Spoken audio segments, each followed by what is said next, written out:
Coming up on this episode of Admiral Ocean, we get a recap of the first intersession hosted by AIG.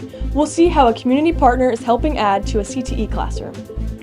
We'll catch up on what the band and theater have been working on, and we'll look at how AI is affecting students in the classroom. And of course, we'll have a look at what's making headlines in the news, as well as catch up on GHS sports. Today is October 17th, 2025, and this is Admiral Ocean.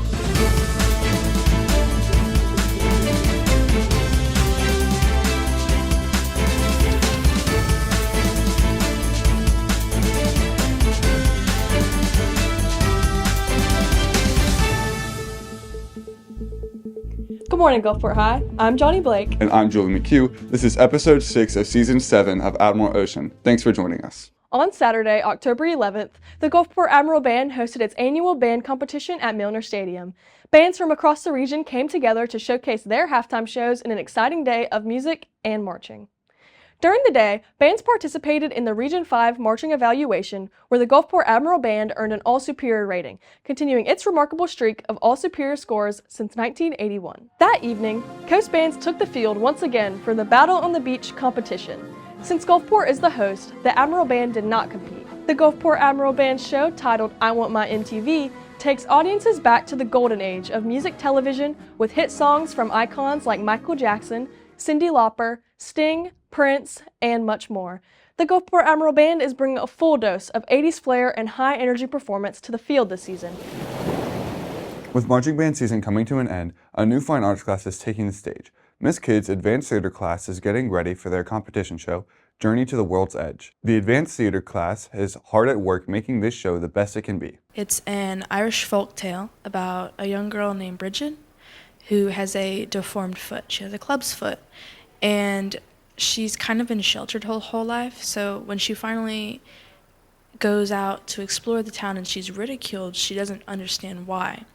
She gets really frustrated, and with all her pent-up anger, she turns to her storybook, and her storybook takes her to a fairy tale world. The students in the class had to do a dramaturgy, a project researching the history and culture of the show. They were able to do their projects on a variety of subjects, but one of the students took it to a whole new level, researching the town where the story takes place. So we started working on our dramaturgies, which are like projects to kind of get the history behind the show and kind of like see where it takes place, kind of what like our costuming should be. And so I did my dramaturgy on County Clare, which is where our story takes place. We look forward to seeing the show in competition and taking home plenty of awards. When each term ends, we have a 2-week intersession before the next term begins. It's a chance to take a break and let our brains relax. But just because we're not having classes doesn't mean the learning stops. This year at JHS, the Academic Institutes held its first ever intersession camp. This new program is an exciting opportunity for students from elementary and middle schools to come to the high school during the break and get hands-on experience across a variety of subjects. The AIG offered sessions in 4 different career paths. Students who attended did a different one each day during the 4-day camp. In the construction career pathway, campers made a cell phone stand, explored the various construction trades, and got to work hands-on with tools while learning about safety. We got a lot of positive reviews. Like, it was very nice, very great. It was very, they were very interactful, and they were honestly just an exciting group. In the business, marketing, and finance sessions, the students focused on becoming entrepreneurs by developing an invention to solve a simple problem, develop prototypes for pencil pouches, and design tote bags as they learned about logos, branding, and advertising. When students attended the culinary sessions, they got to taste what happens when you use mathematics in the kitchen. They learned to apply math skills to measure, to convert and scale recipes, and to calculate costs, all while whipping up some delicious muffins. The 4th session of the camp was engineering. Students went into the workshop and saw how 3D printing is used for building rockets and houses. The campers got to 3D print their own anchor to take home. They also got a behind-the-scenes look at the Team Fusion robots, including the T-shirt cannon. I think they enjoyed it a lot. Like, most of the comments that we got after the whole thing was over, they had like a lot of fun, and they said that they really want to come back. Students and teachers all agreed the fall AIG Intersession Camp was a huge success. We look forward to seeing what the AIG has in store for the next Intersession Camp. Hands-on experience and feeling how things work in the real world is something that sets the AIG classes apart from the core courses. But sometimes it can be a little difficult to simulate real-world scenarios in the classroom. One AIG teacher has the solution. We'll just build a model here in the classroom. Reporter Elizabeth Folk takes a look inside the classes that bring the real-world experience right here at GHS. During the month of September, the Health Science 2 program built a pharmacy. Some students have decided to go in the pharmacy school and possibly become a pharmacist in the future. So the Health Science 2 teacher, Nurse Hill, decided to build this pharmacy to help students with this career. The pharmacy is going to provide a great opportunity for the students at Gulfport High School because there's a lot of students in the MedTech program that are really interested in going into pharmaceuticals as a field and into actually studying this for potentially the rest of their life. And this gives them a great opportunity to understand if they really want to do that before they go through the 8 years of schooling required for that. Creating something like this requires sources that we don't have here at the school. Fortunately, the community was able to help. All of this medicine back here was donated by William Carey.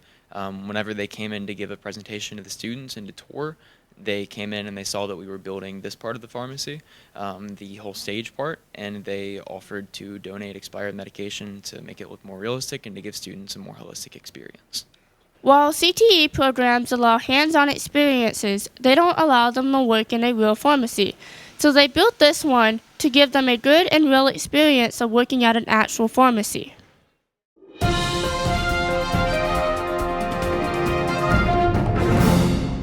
Good morning. I'm Sophie Benton, and here's what's making headlines in city, state, and national news. Last week, the city of Gulfport served as headquarters for the annual Cruising the Coast. For 29 years now, Cruising the Coast has been the largest classic car event in the United States, and for the first time since Katrina, Cruise Central was back at Jones Park. Here's the story.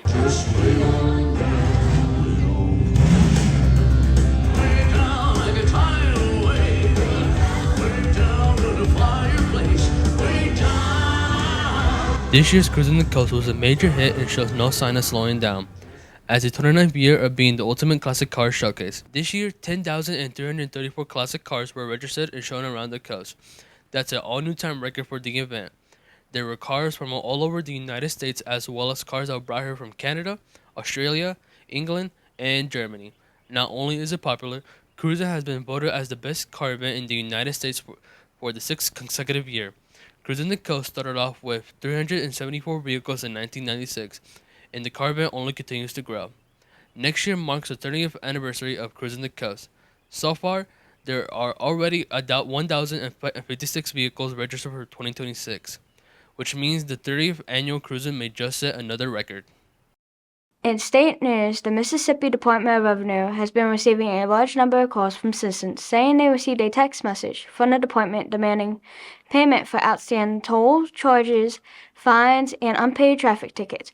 A spokesperson for the department asked news stations such as WLOX to inform the public that you should not click on or respond to those messages. These are phishing messages designed to trick you into giving out personal information. MDOR says they never text about fines owed. These messages try to trick people by making it sound urgent. This isn't the first time government agencies have been used to scam people in Mississippi. The best thing you can do is use common sense. In national news, the federal government has been under a shutdown since October 1st. According to CNN, Congress did not come to an agreement on funding, which resulted in a shutdown. This is week 3 of the shutdown with no end in sight, as Congress is still debating on where funding should go. While you may only think that Washington, D.C. is the only thing being affected, the shutdown actually has impacts here in our own state, such as closing federal properties like Fort Massachusetts on Ship Island and the Gulf Island National Seashore in Ocean Springs. This is also affecting the VA in Biloxi, and with such a large military presence here on the coast, there will be many who will keep working because they are considered essential, but they may have to work without pay. Services like Medicare and Medicaid will still be available, but you may not have anyone to answer questions or file claims.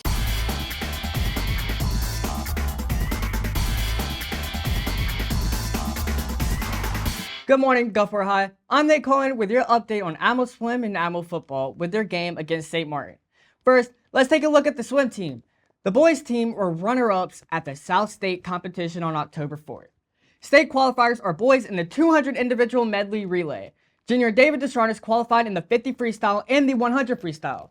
Junior Dante Locke qualified in the 50 freestyle. Junior Jonathan Palma Palacios qualified in the 100 butterfly stroke and in the 100 backstroke. Senior Finley Safley qualified in the 100 butterfly stroke and the 100 backstroke. The boys also qualified in the 400 freestyle relay. The girls qualified in the 200 freestyle relay, dropping 5 seconds off their time in the top 6. Today, the swim teams will compete in the prelims with the finals this evening in Tupelo, Mississippi. The boys relay team is David Descharnes, Dante Lott, Jonathan Palma Palacios, and Finley Safley. The girls' relay team is Virginia Ann Wolfard, Tessa Colden Davis, Autumn Jenkins, and Landry Bell. Alternates for boys are Joseph Gladden, Tate Gunlock, and Declan Pointer. Alternatives for girls are Maya Golden, Mia Uretzi, and Sophia Batson. Now, here's Nolan with the update on the Pascagoula game and the Ocean Springs game from football. The Admirals played 3 games over the break as they played Pascagoula, Ocean Springs, and St. Martin. The Pascagoula versus Gulfport final score was 53-13 Admirals, with quarterback Parker Nettles having 2 touchdowns and 135 yards, while running back Cooper Crosby had 90 yards and also 2 touchdowns. The next game was against 5-0 Ocean Springs, but Gulfport blew out Ocean Springs 41-28, handing them their first loss of the season, with Cooper Crosby having 160 yards and 5 touchdowns. Now, here's Nate Coleman to talk about the final game of the break. Going back to last Friday, Gulfport played against St. Martin with an ecstatic win with a score of 40-0. Parker Nettles had 289 yards with 3 touchdowns, and these performances helped them to win out through the break, as their record is now 4-2 and first place in district being 2-0. Tonight, the Admirals will play West Harrison. The game is at 7 p.m. If you cannot make it to the game, you can watch it on our Huddle TV page or our WGTV Broadcasting Facebook page. Now, we go back to Nolan with your update on Admiral Golf and Admiral Volleyball. The boys' golf team played at Bay Breeze. Even though they were without 3 of their varsity players, they were led by 8th grader Cody Doro with a score of 77 as they prepare for the district championship. The volleyball team had playoffs over the break. In the first round, they played against Northwest Rankin, winning 3-0 as they moved on to round 2. Round 2, they played against a really good Brandon team. Unfortunately, they lost 3-0, closing the season. The Admirals finished second place in the Class 7A Region 4 district standings with an 8-4 district overall. AI is quickly becoming a part of everyday lives, and it certainly has its implications for how it is affecting learning in schools. Reporter Ian Price takes a look at what people here at GHS think about the role AI has in the classroom. Over the course of the last couple of years, AI has been making its impact into the world, and with its rise in development, people tend to implement AI into their lives. But with anything else, there are pros and cons of using it. With the pros of AI, it can be very helpful to the student mind. It can be very beneficial to a student's educational prowess. It can be used as a very well balanced study tool, and it can be very accurate at times. The pros of AI can be very beneficial to us.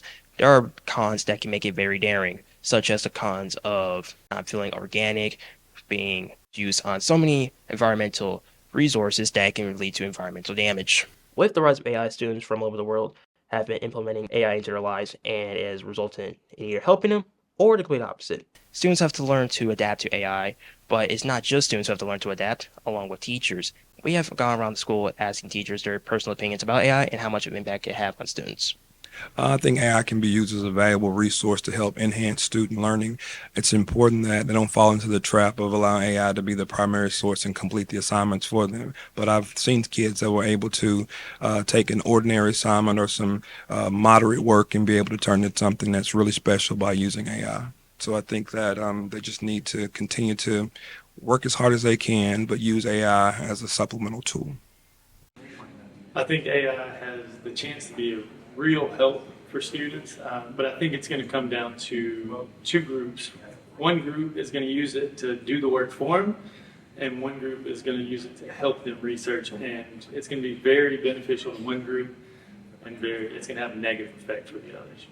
Well, I think AI is good for quick research and finding some quick facts, but they always need to be backed up from reliable sources. I think that it's affecting students. It can help them to organize thoughts, but in the end, they need to come up with their own original content. can provide a little bit of direction, but it's not the be-all, end-all for an assignment. Need a way to represent your CTE program? Educators Rising has just what you need. The Teacher Academy organization is taking orders for t-shirts that represent the different programs in AIG. Whether you're all about automobiles or if your interests are more about construction, they have the shirt that you need to show your pride. But the deadline to order is next week, so you need to order yours today. Just use this QR code and place your order. Don't miss this amazing opportunity to show everyone what you are all about. That's all we have for today's episode. If your class or organization is doing something great, we'd love to feature you on the show. Just let us know about it. Be sure to follow us on Facebook and YouTube, where you can catch current and past episodes of Admiral Ocean. Thanks for watching, and we'll see you again next week.